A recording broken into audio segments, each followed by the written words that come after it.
Од предметите за изгрев, метастаза и шпион до тотал, против Латас, но и упомената која му изречена градоначалникот на Шуто Оризари Курто Дудуш. Ова се дел од познатите предмети во кои учествувал судијата Ѓоко Ристов, кој 2 пати се кандидираше за председател на овој суд, против Панчевски и против Џолев, а денеска судскиот совет го избра за во апелација.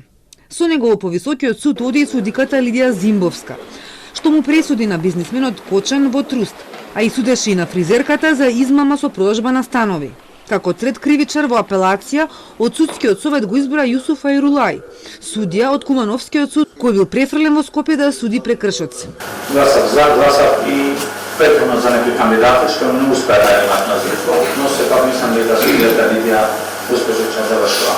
Гласав за колегата Ѓоко Ристов, лично го познавам, извонредна личност, извонреден судија и му честитам на изборот.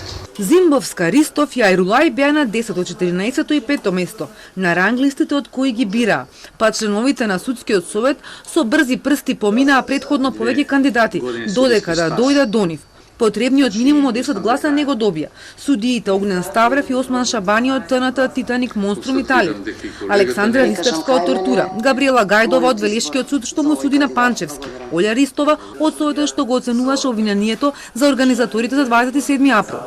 Со најмногу бодови не беа ниту судиите Цветанка Ташева од Струмичкиот суд, Виолета Поповска и Ари Тонала од Граѓанскиот суд, кои ќе судат граѓански и стопански предмети. Треба ли некакво образложение зошто не сте ги изгласали тие што имаат повеќе поени? Апсолутно, апсолутно.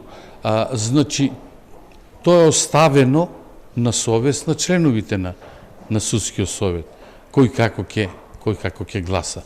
И јас како председател не можам да вршам влијание по однос на тоа. Значи, мнозинство добија тие Врши ли некој друг влијание, бидејќи спомнав? Не, мислам дека не. Седницата почна со доснување. Членовите околу половина час се задржава во кабинетот на председателот пред да влезат во салата за седници, каде мора да присуствува јавноста. Пред Ристов во тотал се сменија 2 судии.